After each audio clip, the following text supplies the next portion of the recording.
తండ్రి, మా సేవకురాలకు అధ్యాయము 22వ వచనాన్ని చదువుకుందాం. ఆది కాండము 22వ అధ్యాయం. వీడియో ఆన్ చేయండి. హలో, వీడియో ఆన్ చేయండి మీది. వీడియోనా?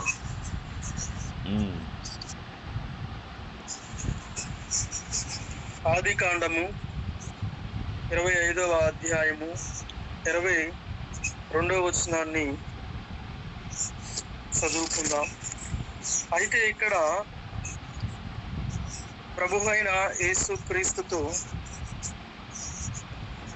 మరి ఆమెకు సంతానం లేకపోతేనంట ఆమె అడగటానికి రెప్కా అనేటువంటి తల్లి వెళ్ళినప్పుడు మరి ఆ తల్లి 22వ వచనములో ఒకనితో ఒకడు పెనుగులాడిరి కనుక ఆమె ఇలాగైతే నేను బ్రతుకుట ఎందుకని అనుకొని ఈ విషయమై యెహోవాను అడుగ వెళ్ళెను.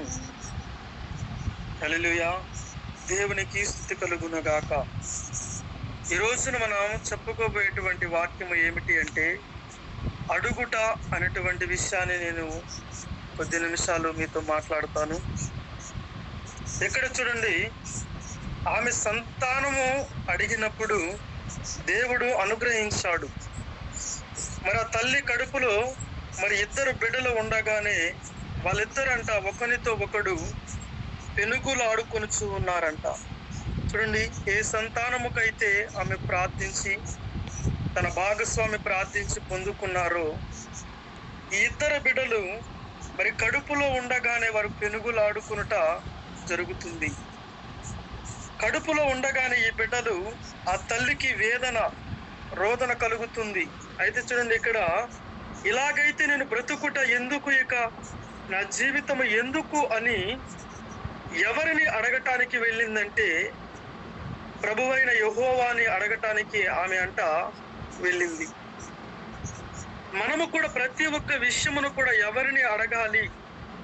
హల్లెలూయా, ఎవరిని అడగాలంటే ప్రభువైన యేసు క్రీస్తు నామములో మనం అడగటానికి వెళ్ళాలి.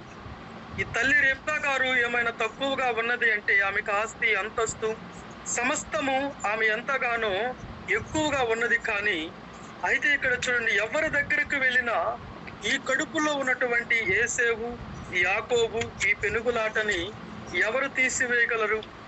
ఆ బాధను ఎవరు తొలగించగలరు?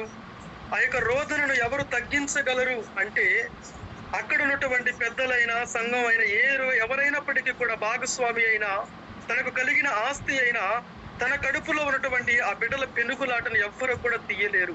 అప్పుడు ఆమె యోచించింది, నేను నా తండ్రి అయినటువంటి దేవునిని అడిగినప్పుడు ఈ బాధ నాకు తీసివేస్తాడు అని ఆమె ఏం చేసిందంటే ఈ విషయాన్ని ఆమె యెహోవా దేవునిని అడగటానికి వెళ్ళింది. హల్లెలూయా.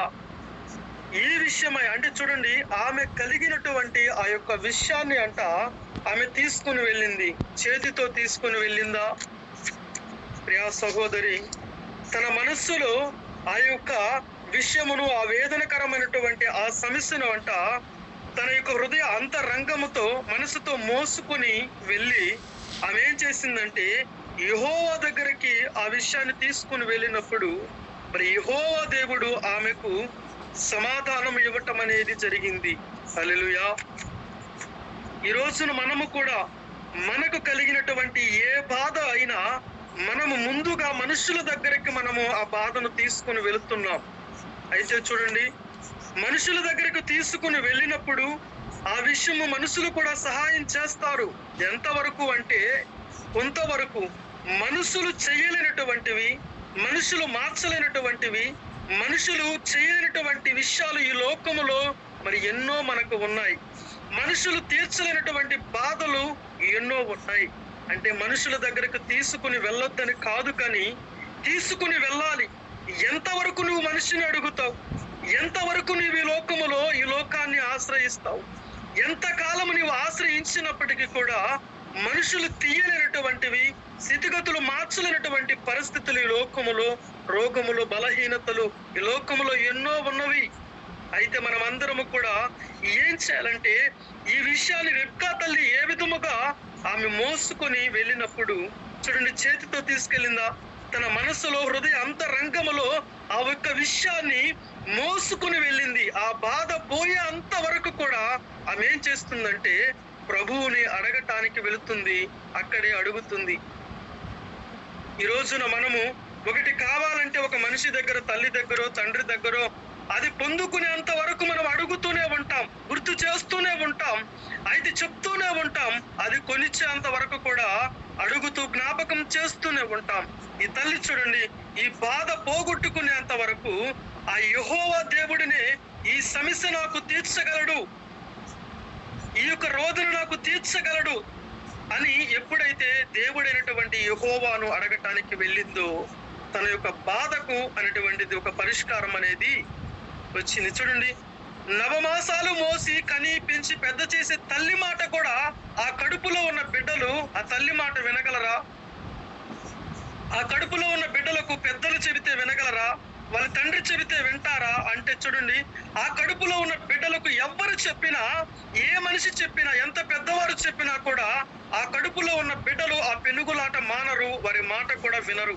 అయితే ఈ బాధ పోవాలి అంటే ఎవరి దగ్గరకు వెళ్ళాలి, నేను ఎవరిని ఆశ్రయించాలి, నేను ఎవరిని అడగాలి అని ఆమె ఏం చేసిందంటే, దేవునితోనే అడుగుతాను, దేవుని దగ్గర నేను మొరపెట్టుకుంటాను, ఆయననే అడుగుతాను, ఈ సమస్యకు పరిష్కారం ఏమిటి అని నేను అడిగినప్పుడు ఆయన నాకు ఖచ్చితంగా సమాధానము చెప్తాడని ఈ విషయాన్ని తన మనస్సులో ఆమె మోసుకొని యెహోవా దేవుని దగ్గర అడగటానికి వెళ్ళింది.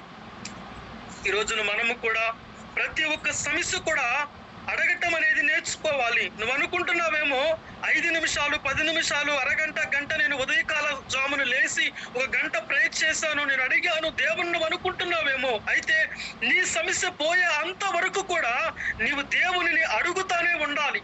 ఎందుకు అంటే అది పొందుకునే అంత వరకు కూడా నువ్వు అడుగుతూనే ఉండాలి. కొద్ది నిమిషంలో అడిగి, కొద్ది గంటలు నువ్వు అడిగి దాన్ని వదిలివేస్తే ప్రయోజనం ఏమీ లేదు. చూడండి, మన ఎదుట ఉంచబడినటువంటి చిన్న బిడ్డలైన వారు ఏం చేస్తారో తెలుసా? వాళ్ళకి కావలసినటువంటి వస్తువు వారు తీసుకునేంత వరకు, పొందుకునేంత వరకు సంవత్సరములైనా, నెలలైనా, రోజులైనా, ఎన్ని సంవత్సరములు గద్దించినా వాళ్ళు అడుగుతూనే ఉంటారు.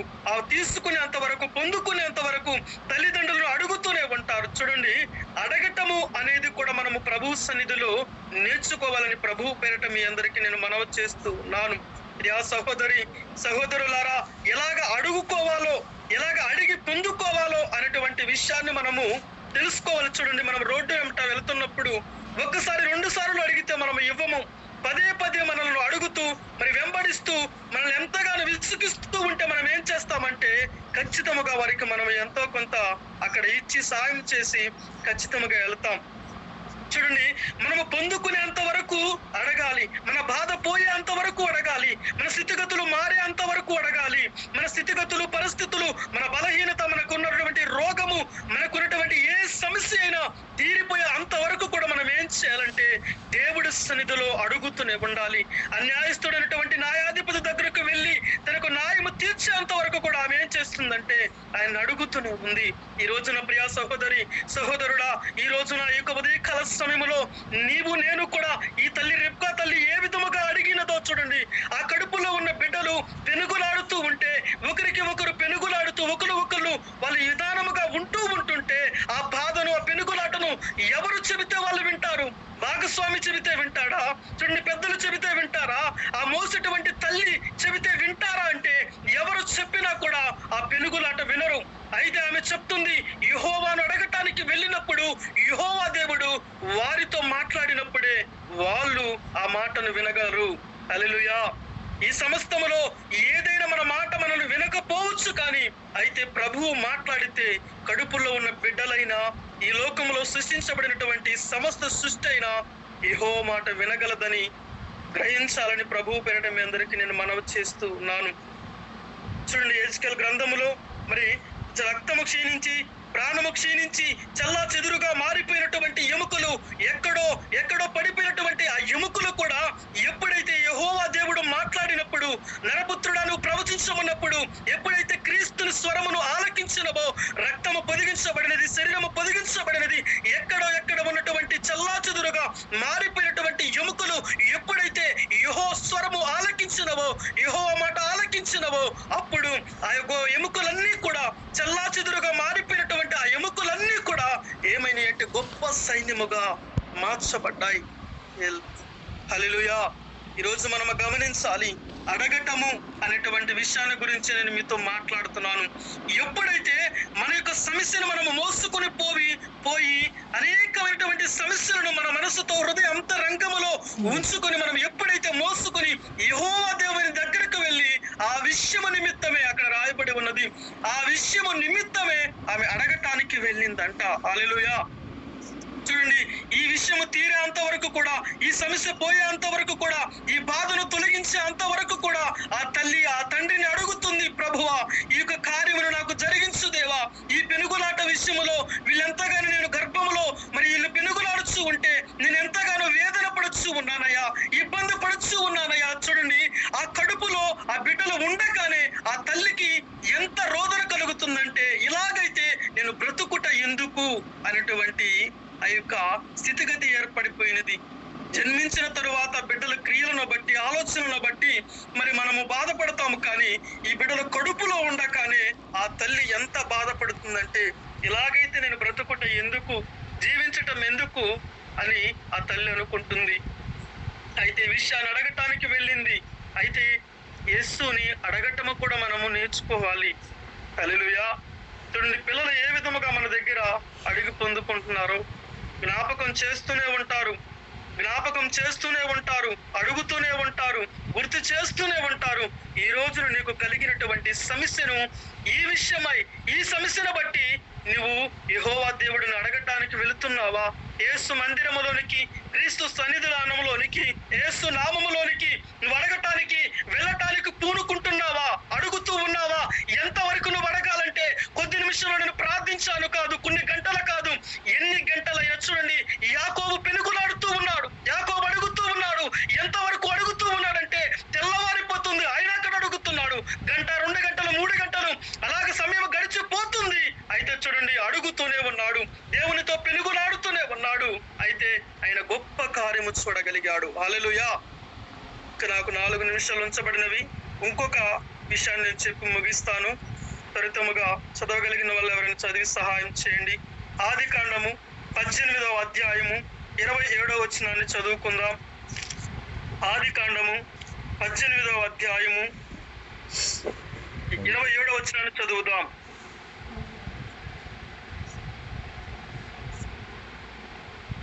అందుకు అబ్రహాము, ఇదిగో బూడిదైన నేను ప్రభుతో మాట్లాడ తెగించుచున్నాను.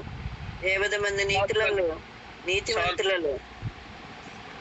ఇక్కడ గమనించండి, ఇక్కడ తెగించుచున్నాడు. ఇక్కడేమో మొదటిగా మనం చెప్పుకున్నది, తల్లి అడగటానికి వెళ్ళింది. ఎవరిని అడగటానికి వెళ్ళింది? ఈ రోజు నీ సమస్యను నువ్వు అడగటానికి నువ్వు సంకోచిస్తావు ఎందుకు?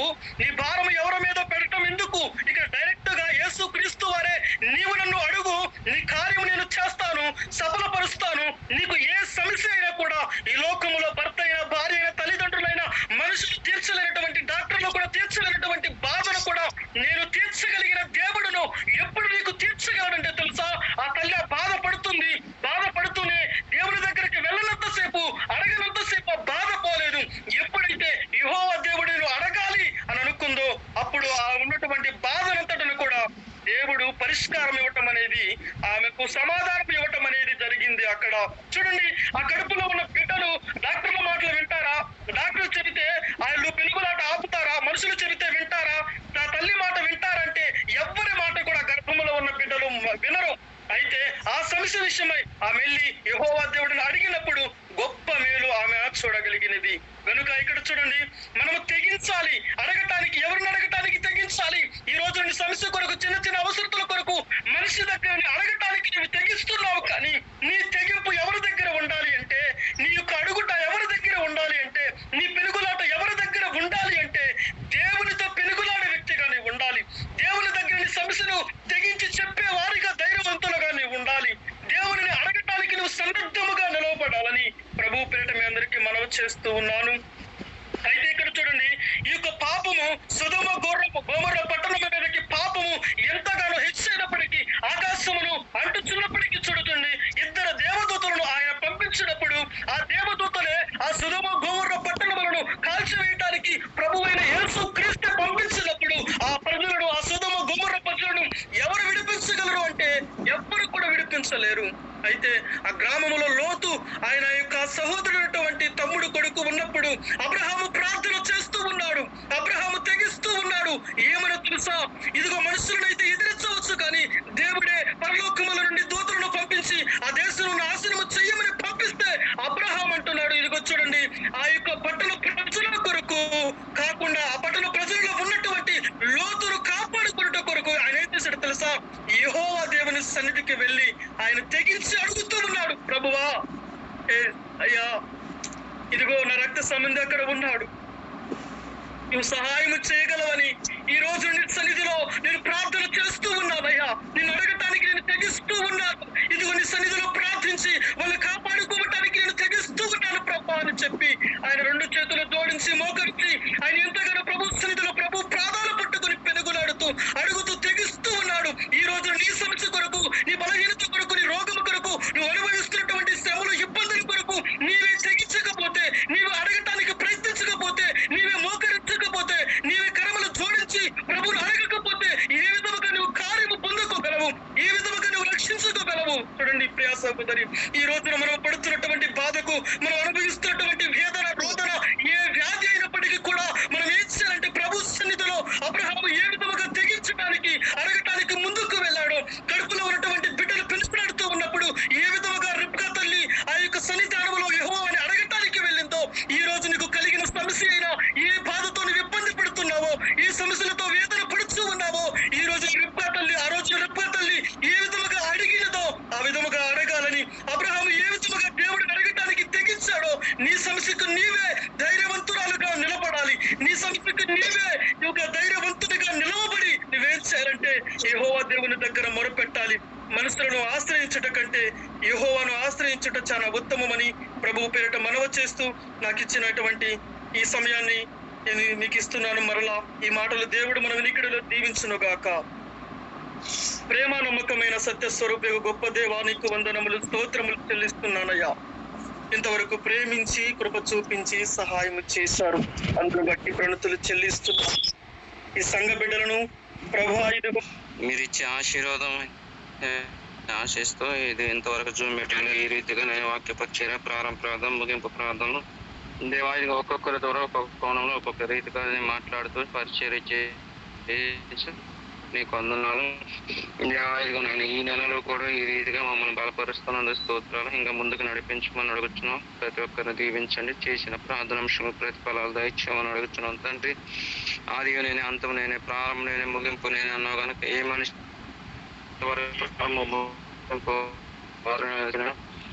సహోదరులకు దేవా వాహనం కొనుక్కొని ప్రయాణం వెళ్తుండగా అనుకోను దేవా చనిపోయిన ఆ కుటుంబాన్ని ఆదరించండి.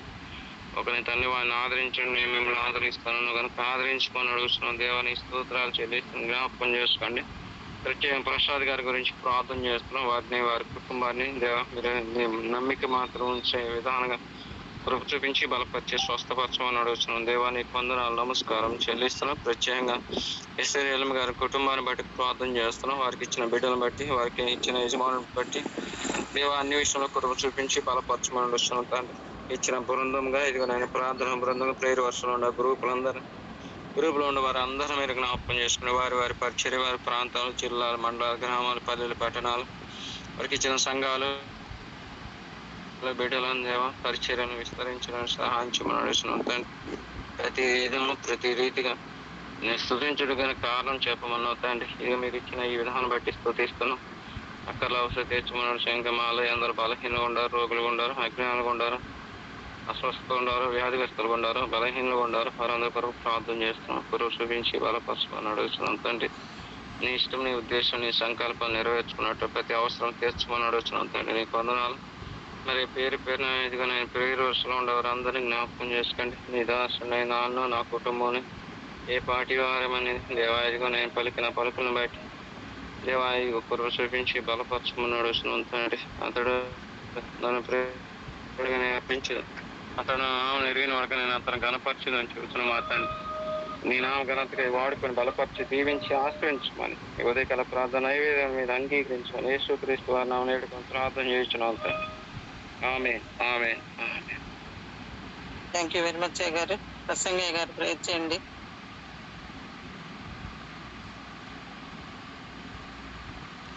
పరిశుద్ధుడా, ప్రేమ కలిగిన దేవా, నీ ఘనమైన శ్రేష్టమైన నామాన్ని బట్టి నీకు స్తోత్రాలు, వందనాలు.